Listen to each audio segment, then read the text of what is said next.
Hello and welcome. Today I'd like to introduce a starring actor in the new film Hollow Earth, Abel Clark. Hello. Hi. First off, who actually was the target audience for this piece? Well, the target audience was quite vague, but we decided it would be best for teenagers, probably boys, between the ages of 15 and 18, but I could see a girl going to see it as well. Okay. I'd like to ask about the character you're playing. How do you feel about the way your character was presented and what sort of person they are representing? Well, we wanted to portray the character as a teenager in a world that had been completely destroyed due to a post-apocalyptic sort of scenario. And we wanted him to seem quite strong and independent and show how he could survive due to these traits. We also wanted him to relate to teenagers of this day and age. So we wanted him to seem strong and independent because that's how lots of teens like to feel. They like to be strong, they like to be independent. And mainly we just wanted him to make sure the character could relate to any teenager of this day and age, but take it to one extreme, because no one's going to be in an environment of a post-apocalyptic world. So. I see. So, how do you feel that a typical teenager could relate to this character? I think any teenager could relate to it quite strongly, not obviously directly because no one's been in a post-apocalyptic world, but some of the traits the character shows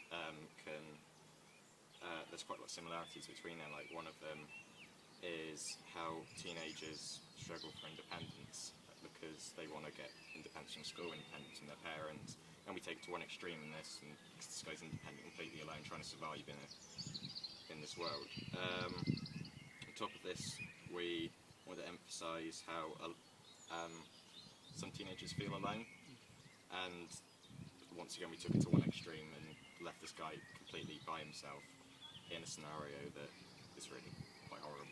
Okay. So we're nearly through.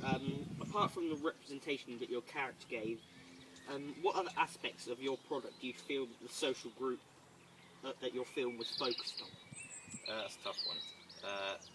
Probably the mise-en-scene that we used in it, such as the costume, because the costume was quite scruffy. There was tiny bits of style going on. He had like quite nice boots on. He had a bandana around his neck. He was trying to look kind of.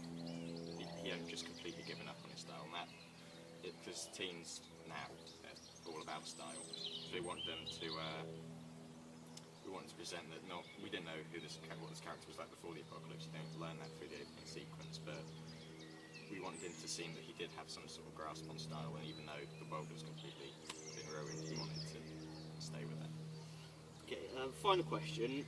If you could go back and start from the pre-production of this piece, would you change the social group if you were representing, or would you go a different way about how you represented this group?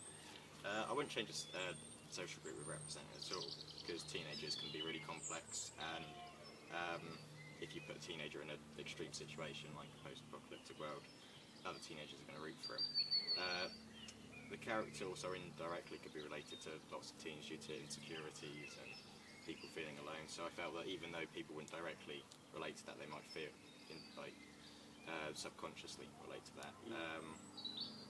If we were to go about presenting it a different way, I think some things would keep the same, such as how the character was and his costume, but some things didn't really focus on the social groups, like the location didn't really have anything to do with social groups. There wasn't much interaction with anything else apart from thingy attack. You can't really